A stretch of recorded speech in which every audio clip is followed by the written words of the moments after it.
গল্পের সওদাগর চ্যানেলে আপনাদের সবাইকে স্বাগতম। আজকে আমরা শুনব স্যার হেনরি রাইডার হ্যাগার্ডের কিং সলোমনস মাইন্স পর্ব 13। তারপরও এটাই আমরা করে দেখাবো ইনফাডোস। এটা খুবই চমৎপ্রদ, প্রভু আমার। আজ মধ্যাহ্নের সামান্য পরে টোয়ালা মহান প্রভুদের ডেকে পাঠাবেন মেয়েদের নৃত্যানুষ্ঠান দেখার জন্য, এবং নাচ শুরুর 1 ঘন্টা পরে টোয়ালার মতে রাজ্যের সবচেয়ে সুন্দর বালিকাকে হত্যা করবে রাজপুত্র ক্রাঘা। পাহাড়ের পাশে বসে যারা পাহারা দেয়, সে মৌন স্তব্ধ ত্রয়ের উদ্দেশ্যে বলি।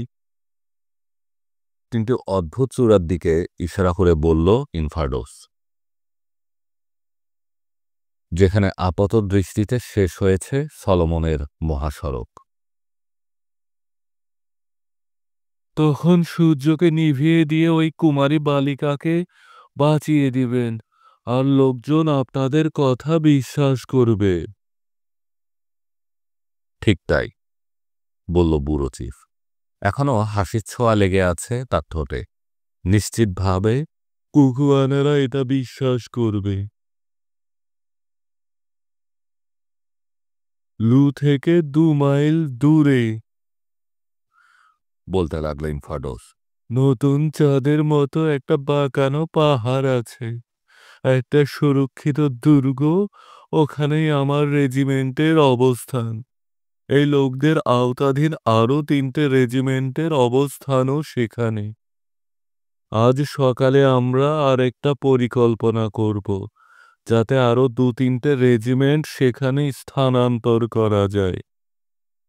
এরপর প্রভু আমার যদি সূর্যকে অন্ধকার করে দিতে পারেন, তবে সে আধারের সুযোগ নিয়ে আমি মহান প্রভুদের পথ দেখিয়ে লু থেকে সরিয়ে নিয়ে যাব সেখানে। সেখানে তারা নিরাপদে থাকবেন, আর আমরা রাজা টোয়ালার বিরুদ্ধে যুদ্ধ ঘোষণা করব। চমৎকার, বললাম আমি।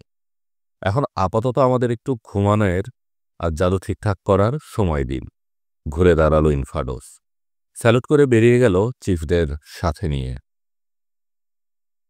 বন্ধুগণ, অতিথিরা বিদায় নিতেই বলে উঠল ইগনোসি, আপনারা কি আসলে এই বিস্ময়কর জিনিসটা দেখাতে পারবেন, নাকি এটা সেফ কথার কথা? আমরা বিশ্বাস করি এটা করে দেখাতে পারবো অম্বুপা, ইয়ে মানে ইগনোসি। ব্যাপারটা অদ্ভুত, বলল ইগনোসি। আপনারা যদি ইংরেজ না হতেন, তবে আপনাদের এই কথা আমি বিশ্বাস করতাম না। তবে ইংরেজ ভদ্রলোকেরা কখনো মিথ্যে বলেন না। এই ঘটনাবলীর পরেও যদি বেঁচে থাকি, নিশ্চিত থাকেন আমি আপনাদের উপকারের অবশ্যই প্রতিদান দেব।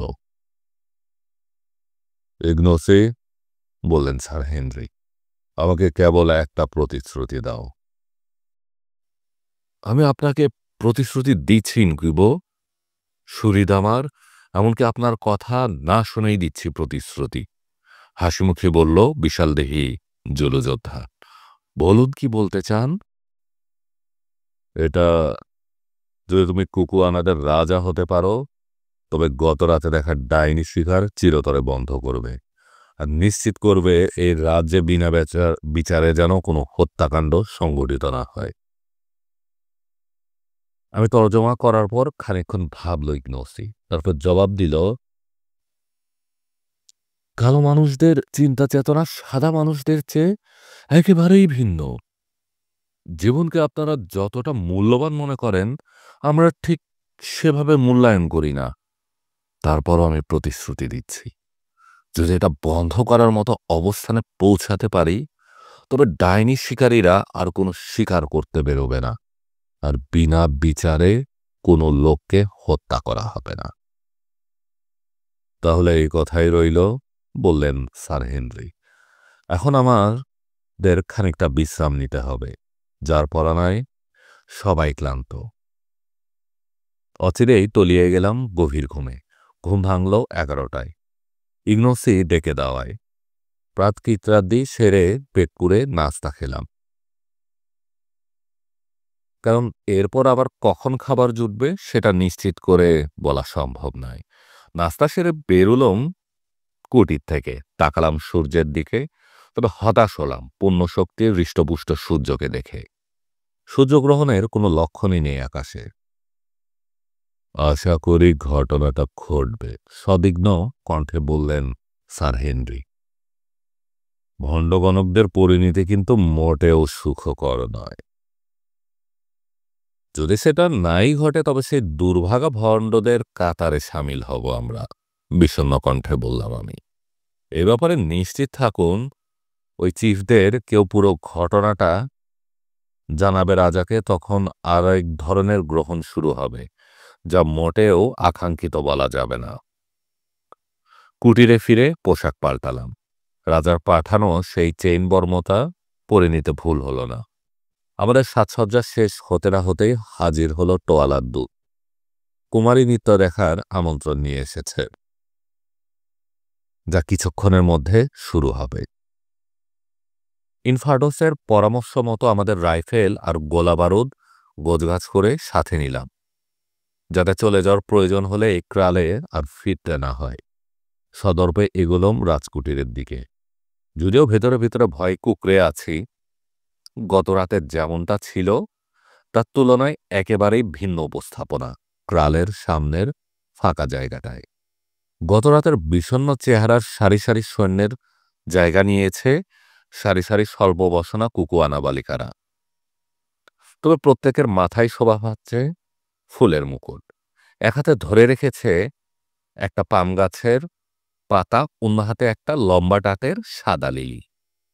উন্মুক্ত জায়গাটার কেন্দ্রে বসেছে রাজাটোয়ালা, রাজার পায়ের কাছে বুড়ি গাগুল, সাথে রয়েছে ইনফার্ডোস, রাজপুত্র ক্রাগা আর 1 ডজন প্রহরী। আরও যোগ দিয়েছে একদল চিফ, যাদের মধ্যে কয়েকজনকে গতরাতে আমাদের প্রালে দেখেছিলাম।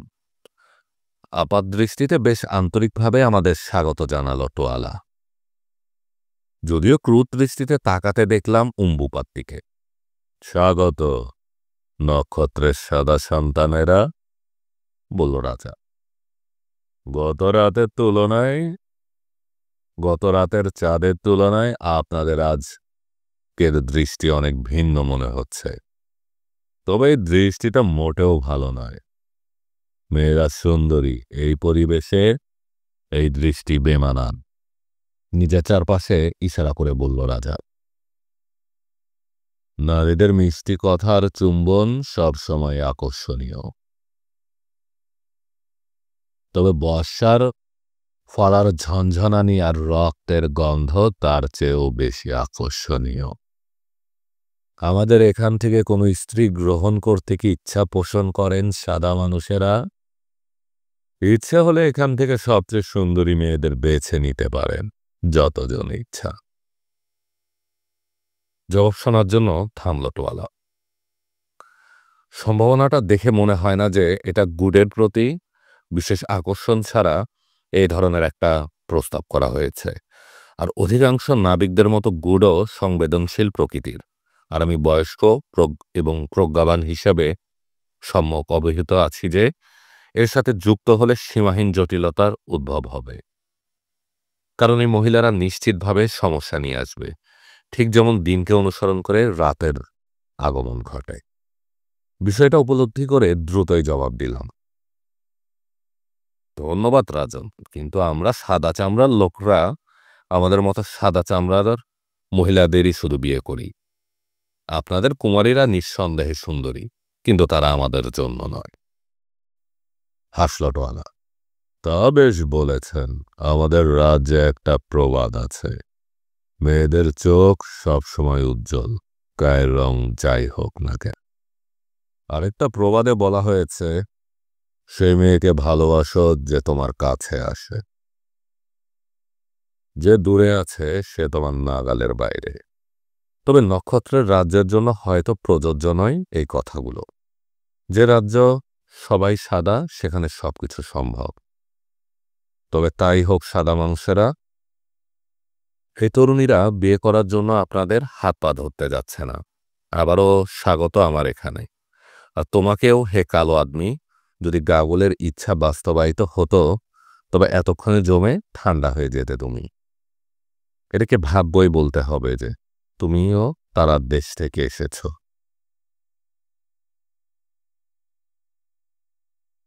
হে রাজা, আমাকে খুন করার আগে আমি আপনাকে খুন করতে পারি। শান্ত কণ্ঠে জবাব দিল ইগনাসি।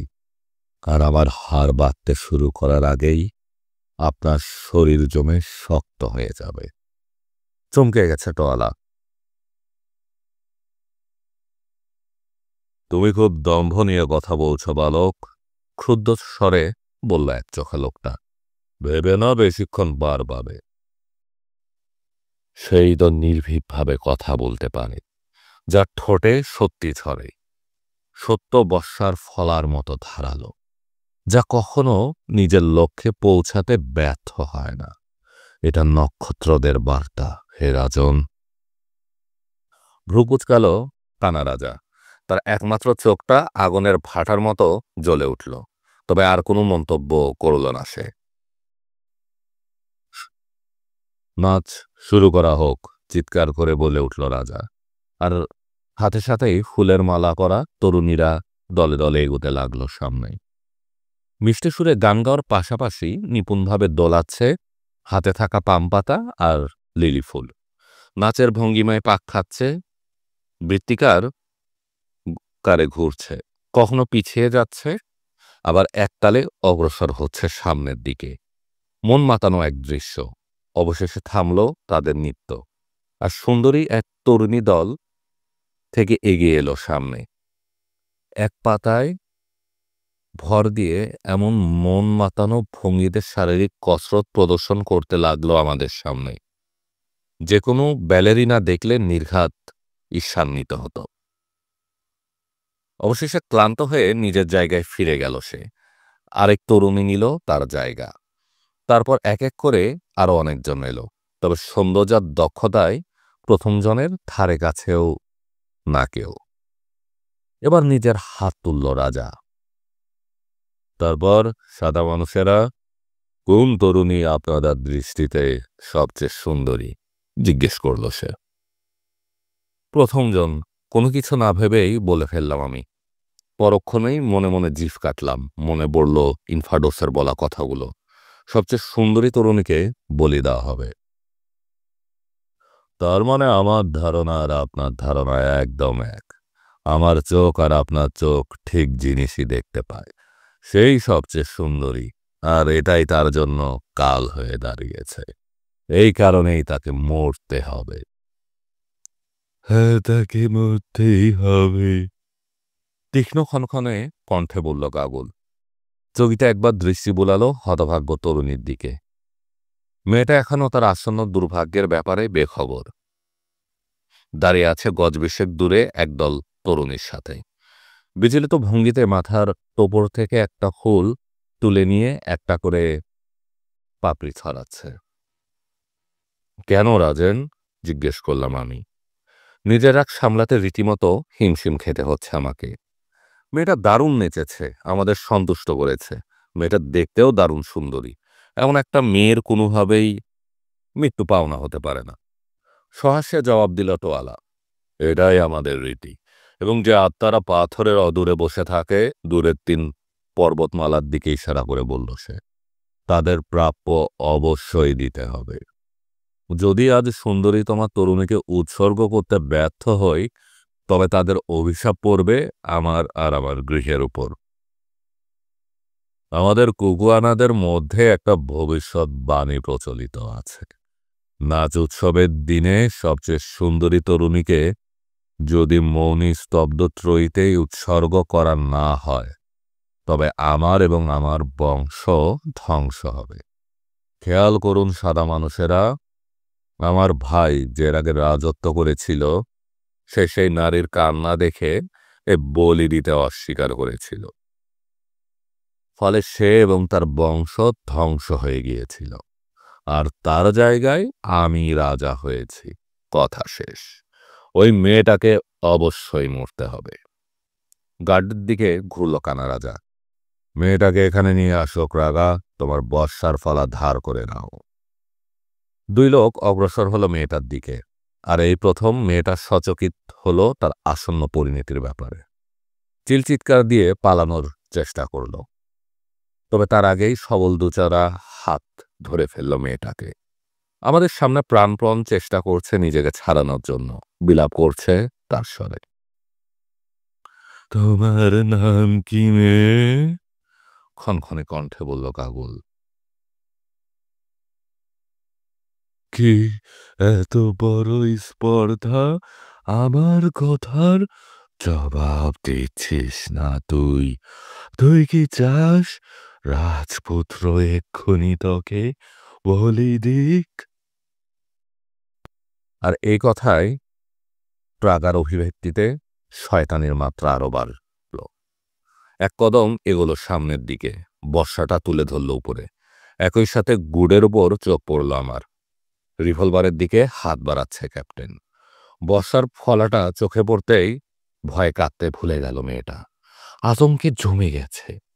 নিজের অজান্তেই খিঁচুনি শুরু হয়েছে হাতে, থরথর করে কাঁপছে পা থেকে মাথা পর্যন্ত। দেখুন, সল্লাসে চিৎকার করে বলল রাগা। কোনো কিছু না করতেই কেমন কুকড়ে গেছে এই মেয়েটা। কথা বলার সাথে সাথে বর্ষার ফলাটাই টোকা দিল সে। যদি কখনো সুযোগ পাই, দাঁত কিরমির করে বলছেন গুড, এর জন্য তোকে চরম মূল্য দিতে হবে রে কুত্তা। এখন যেহেতু তুমি শান্ত হয়েছ, বিদ্রুপ করে বলল কাকুল, এখন তোমার নামটা আমাকে বলো। একদম ভয় পেও না। ওহ মা, কম্পিত কণ্ঠে জবাব দিল মেয়েটা। আমার নাম ফুলাটা, বাড়ি সুকো। হে মা, কেন আমাকে মরতে হবে? আমি তো কোনো দোষ করিনি। শান্ত হও। ঘৃণাপূর্ণ বিদ্রুপাত্মক কণ্ঠে বলল বুড়ো ডাইনি।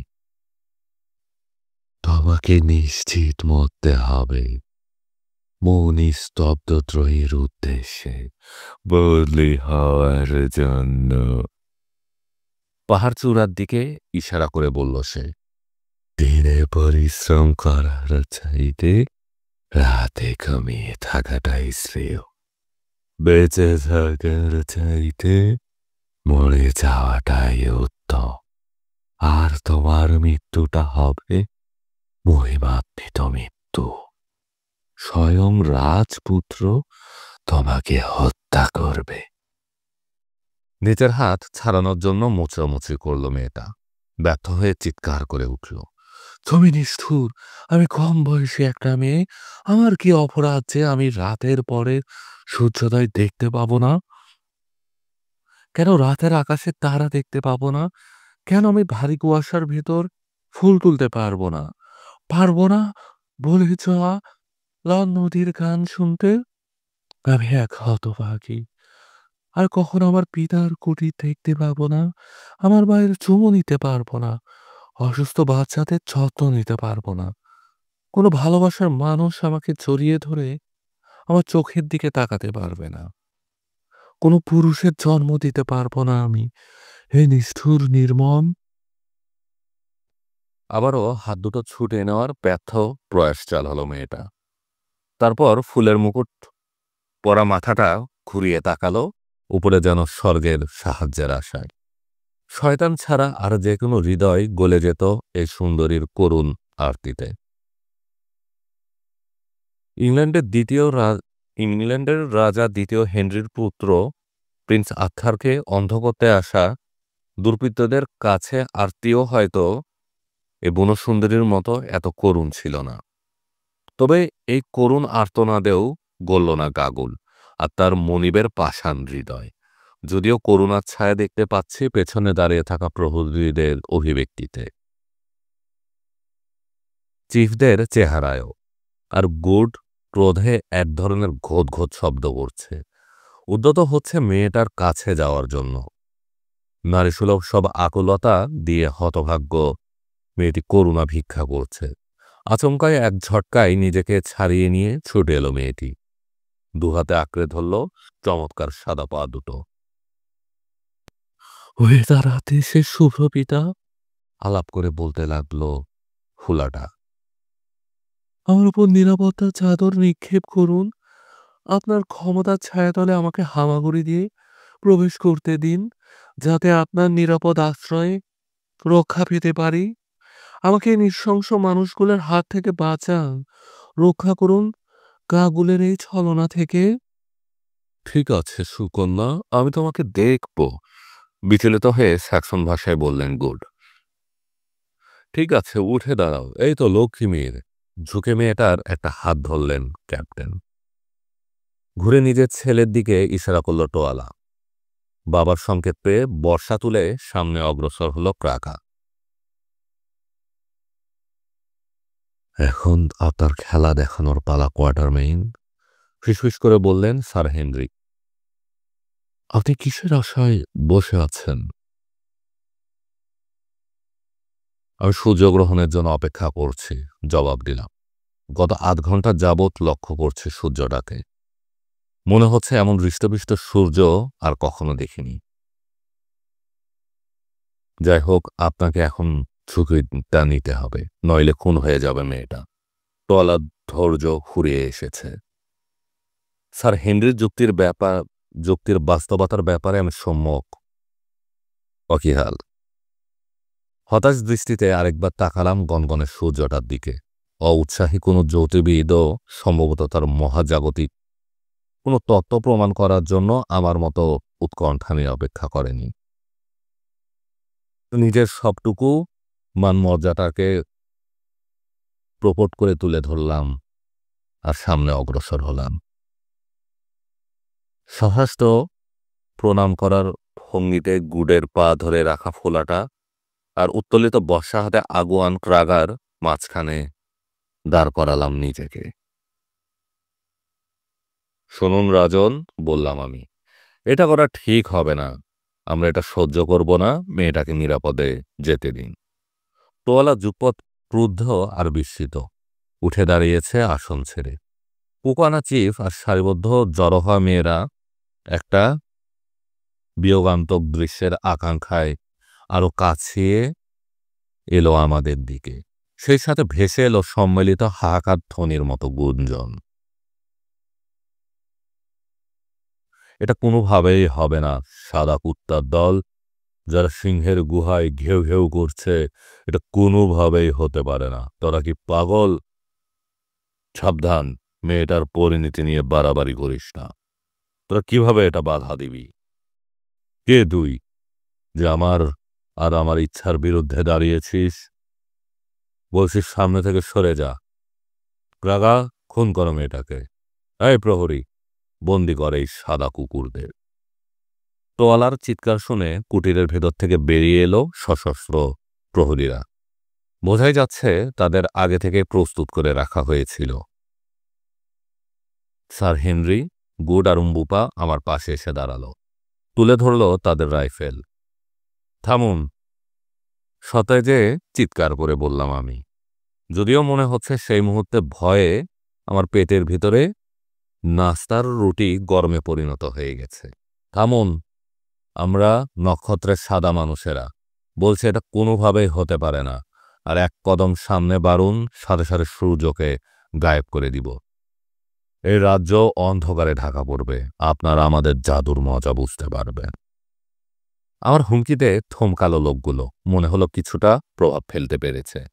ট্রাগাও দাঁড়িয়েছে আমাদের সামনে, হাতের বর্ষা এখন উত্তোলিত। এই পাগলের কথা শুনুন, এই সাদা পাগল প্রলাপ বকছে, ক্ষণক্ষণে গলায় বলছে কাকুন। এই ঋতুকটা বলছে সে সূর্যকে গাপ করে ফেলবে প্রদীপের মতো। এটাকে করতে দেন, করতে পারলে মেয়েটাকে ছেড়ে দেওয়া হবে।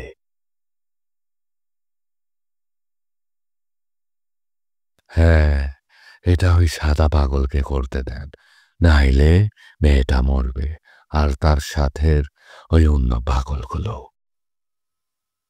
ঝটিতে একবার তাকালাম আকাশের দিকে। সেই সাথে তীব্র এক অনুভূতিতে ছেয়ে গেল দেহমন। উল্লাস আর স্বস্তি যেন পরশ বুলিয়ে গেল সারা গায়ে। কোনো ভুল হয়নি আমাদের। ঝকঝকে উজ্জ্বল সূর্যের গায়ে হালকা একটা ছায়ার আভাস। আধ্যাত্মিক ভঙ্গিতে চেতনার ভেদ ধরে দুহাত আকাশের দিকে তুলে ধরেছি। একই তরিকা অনুসরণ করলেন স্যার হেনরি আর ক্যাপ্টেন গুড। ইনসোবি লিজেন্স থেকে কয়েকটা লাইন মন্ত্র পড়ার মতো করে সুর করে পড়ছি। ওল্ড টেস্টামেন্ট আওড়াচ্ছেন স্যার হেনরি, আর চোখা ইংরেজি গালিশ সমানে কানা রাজাকে লক্ষ্য করে বলে যাচ্ছেন গুড। হালকা বলয়টা ধীরে ধীরে গ্রাস করে নিচ্ছে জলজলে সূর্যটাকে। বিভিন্ন দিক থেকে ভয় তাড়িত হাঁপিয়ে ওঠার শব্দ পাচ্ছি। দেখ রাজন, দেখ, তাকিয়ে দেখ রাহুল। একটু থাক সমস্ত জিভান নারু পুরুষেরা, তাকিয়ে দেখ নক্ষত্রের সাদা মানবেরা কথা রাখতে পারে কিনা, নাকি তারা মিথ্যুক। তোদের চোখের সামনে হারিয়ে যাবে সূর্য, অচিরেই নেমে আসবে রাত। হ্যাঁ, ঠিক তাই ঘটবে। ভর দুপুরে রাত নামবে কুকুয়ানা রাজ্যে। তোর একটা অলৌকিক লক্ষণ দেখতে চেয়েছিলি, সেটাই তোদের দেখাচ্ছি। হে ভাস্কর, আরো অন্ধকারে হারিয়ে যাও, তুলে নাও তোমার আলো, তোমার উজ্জ্বলতা। অহংকারী হৃদয়কে চূর্ণ করে দাও, পুরো পৃথিবীটাকে ঢেকে দাও অন্ধকারের চাদরে। আতঙ্কিত আর্তনাদ ভেসে এলো দর্শকদের মাঝ থেকে। কেউ কেউ ভয়ে পুরোপুরি জমে গেছে, অন্যরা হাঁটু মুড়ে বিলাপ করছে। আর কানা রাজা এখনো স্থিরভাবে বসে থাকলেও তার কালো ত্বক ফ্যাকাশে হয়ে গেছে। কেবল গাগুল এখনো তার সাহস ধরে রেখেছে। এটা কেটে যাবে, চিৎকার করে বলে উঠল ডাইনি বুড়ি। কোনো মানুষের পক্ষে সূর্যকে বিদায় দেওয়া, বুঝিয়ে দেওয়া সম্ভব নয়। সাহস হারিও না, এই ছায়া কেটে যাবে। অপেক্ষা কর আর দেখতে থাক, উত্তেজিত কণ্ঠে বললাম আমি। গালি চালিয়ে যান গুড, আর কোনো ছড়া মুখস্থ নেই আমার। ওইসব দিতে থাকুন কানাকে। বিনীতভাবে আমার কথা মিলিয়ে নিলেন গুড। গুডের গালির উদ্ভাবনী ক্ষমতা দেখে আমি রীতিমতো বিমোহিত। কোনো নাভাল অফিসার যে এত সব অশ্লীল গালিগালাজের ভাণ্ডার হতে পারে, সেটা আমার কল্পনাতেও ছিল না। কোনোরকম পুনরাবৃত্তি ছাড়াই টানা 10 মিনিট কানাকে গালিগালাজ আর অভিশাপ চালিয়ে গেলেন ক্যাপ্টেন। ইতিমধ্যে অন্ধকার বলয়টা ঘিরে ফেলেছে সূর্যকে। অদ্ভুত আর অশুভ একটা ছায়ায় যেন ঢাকা পড়েছে সূর্য। পাখিরা আতঙ্কিত কিচিরমিচির করে উঠল। তারপর আবার সব শুনশান। কেবল মোরগরা বাগ দিতে শুরু করল। অন্ধকারের বলয়টা এখনো অগ্রসরমান। লালচে গোলকের অর্ধেকেরও বেশি ইতিমধ্যে গ্রাস করে নিয়েছে। অন্ধকারে আরো ভারী হয়ে উঠেছে পরিবেশ। সামনে থাকা লোকগুলোর ভীতিকর অভিব্যক্তি ক্রমে অস্পষ্ট হয়ে উঠেছে। দর্শকদের সারি থেকে এখন আর কোনো আওয়াজ আসছে না। গালিগালাজ আর অভিশাপ বর্ষণ বন্ধন করে দিয়েছেন গুড।